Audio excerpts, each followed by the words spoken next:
Pilipinas. Dito sa Radyo Pilipinas, Radyo Publiko 738. Yon, so nagbabalik po ang vloggers ng Bagong Pilipinas dito po sa Radyo Pilipinas 738. Yan. So, mga kababayan, no, isa sa mga mainit na napag-usapan nitong linggo. Tungkol nga po dito no sa isang napakasensitibong usapin na may isang colonel no what do you call this? Binawi ang kanyang nagbawi ng kanyang suporta sa ating presidente Bongbong Marcos. Pag-usapan ngayon natin 'yan na ano bang issue dito, Papa Trix, no? Dahil kasi 'di ba sa social media niya sinabi yung pagbitaw niya ng suporta sa Commander-in-Chief, no? Yun po ang ating pangulo at may mga article pa lumabas na tama na, sobra na. Yung may mga ganun parang para kay Cory, Oo, may mga ganong tirada, no? So, at dahil diyan bro, siya ay pansamantalang na-relieve, no? Na-relieve siya ngayon at may mga kinakaharap siyang tinitignan ng AFP ngayon kung ano yung mga possible charges na pwedeng sa kanya, no? So, ito ang nakakalungkot dahil samot-saring komento, opinion ang lumalabas sa social media ngayon. May sumusuporta, meron namang hindi, meron namang mema lang. Mema lang, 'di ba? Pero mas marami ata yung mema lang . Pero mema yan. Pero dahil diyan, bro, ito mas magandang opinion etong ikukwento ko sa iyo at i-share ko sa iyo at ano magiging opinion mo dito, bro, no? Dahil dito ayon sa ating kilala na isang civic leader, no, at mas kilala siya sa kanyang bold position patungkol sa West Philippine Sea, no, sa soberanya natin, no. So ito po, si Dr. Jose Antonio Goitia, no. Ito yung kanyang nasabi. Si Kapep, no. Ito ang kanyang sinabi doon, no? May karapatan ang mga sibilyan sa pagtutol, ngunit limitado ito sa mga sundalo dahil sa kanilang tungkulin at pananagutan. Ang issue kay Colonel ODA Monggao ay itinuturing na institutional at hinaharap ng militar sa pamamagitan ng investigasyon habang binibigyan diin ng ang kanyang kapangyarihan ng Pangulo bilang Commander-in-Chief ay nagmumula sa saligang batas. Ang paghila sa militar sa politika ay sumisira sa tiwala ng bayan at katatagan ng demokrasya. Anong opinion mo dito sa sinabi ni Dr. Jose Antonio Goitia? Yan. So, actually, tama naman talaga yan. Kasi meron tayong tinatawag na chain of command . So, ang pinaka-pinuno talaga ng kasunduluhan, walang iba kundi presidente. Tama. So, kung gusto mo palang umalis sa kanyang serbisyo, no, mas magandang mag-resign ka na lang. Hindi yung nang-impluwensya ka pa. Kasi in the first place dito, no, educator pala itong si Manggao. Si Colonel Manggao. Tama. So, ibig sabihin na educator, marami siyang mga di ba? Commander siya ng sa training at sa development. So, ibig sabihin nito, yung mga bagong sundalong papasok, sa kanya muna dadaan. Kumbaga, siya yung naghuhulma sa mga kaisipan.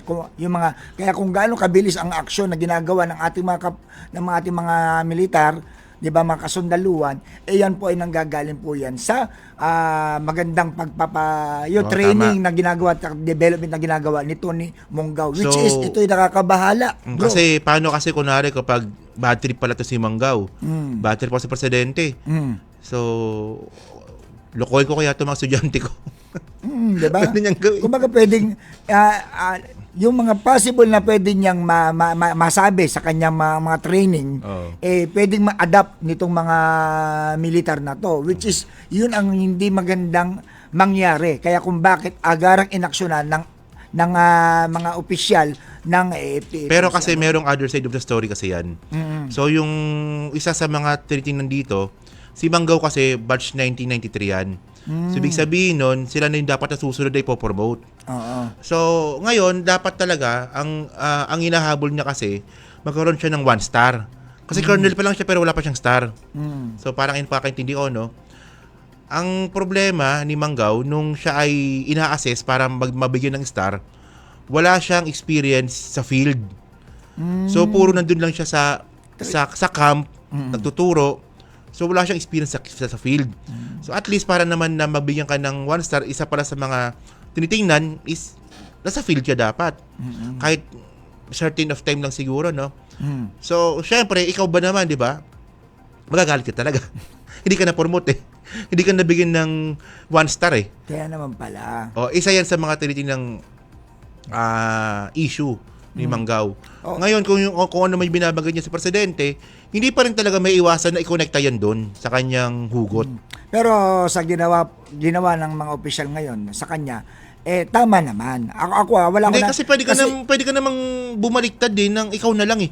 Bakit? Kasi pinagkakalat mo pa eh. Kasi ang mangyayari dyan, baka makapa-impluensya ka pa, especially educator ka. Ayun ang problema dyan. Katulad ngayon, yung mga nangyayari ngayon sa social media, alam naman natin, ang dami ng fake news.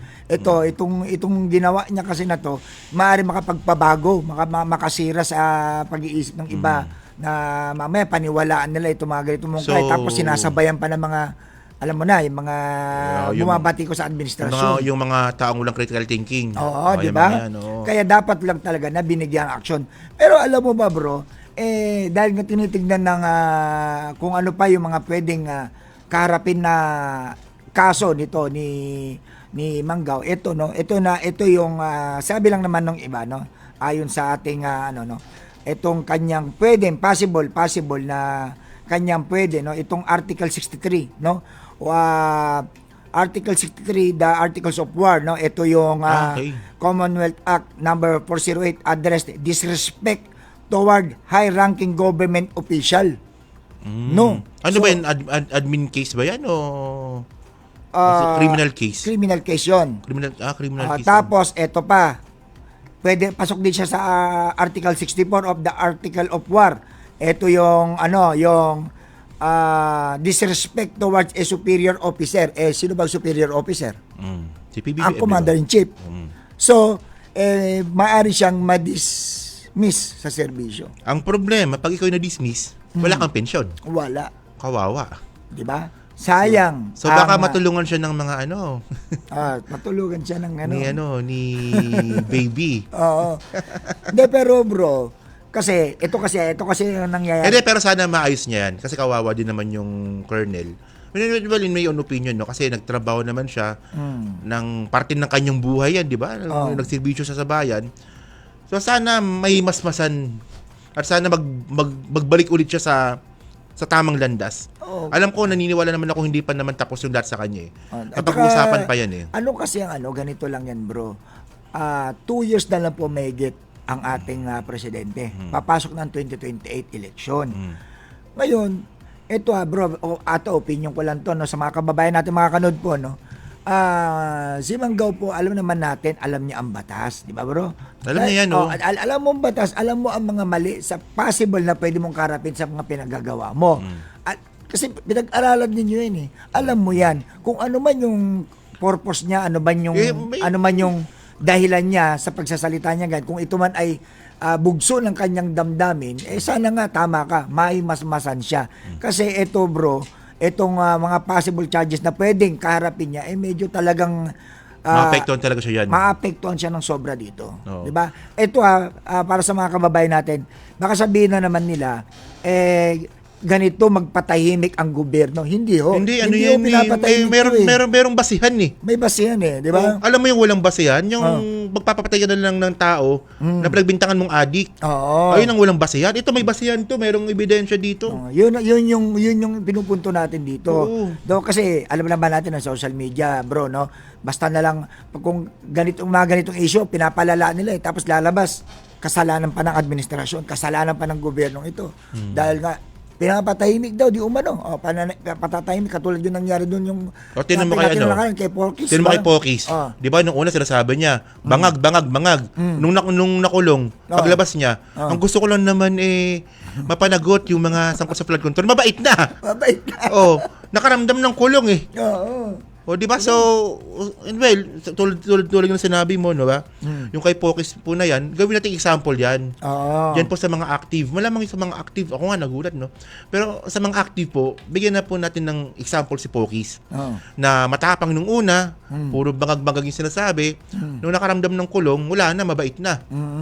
So, ganun din po mangyayari po. Kayo ba naman, nakasuwan kayo, tandaan mo, pag kayo nakasuwan, at kayo naging guilty po dyan, tanggal po yung pensyon ninyo. Tanggal yan. Di ba? So, kasi especially, yung kaso niya pa, inciting to sedition. Ayun, matindi rin yun. O, di ba? So, marami tayong matututunan sa mga bagay-bagay po na to. Oh, hindi, Di tsaka bro, ito pa, no?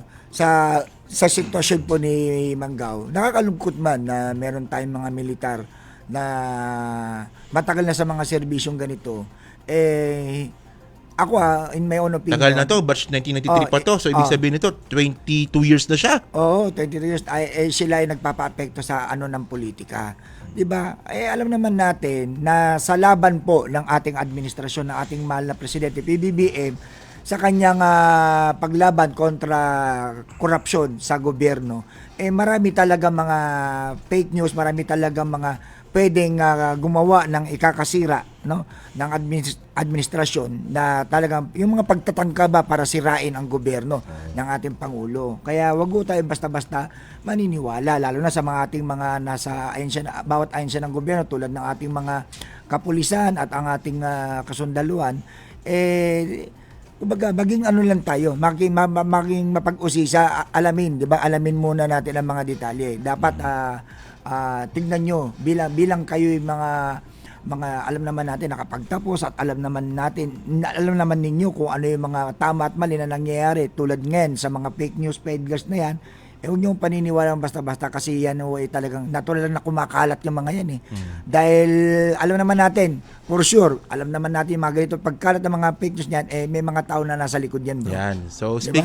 speaking of Colonel Manggao, no, ang ma-advise po natin sa kanya, magsimba, magnilay-nilay, at pumunta po sa Quiapo.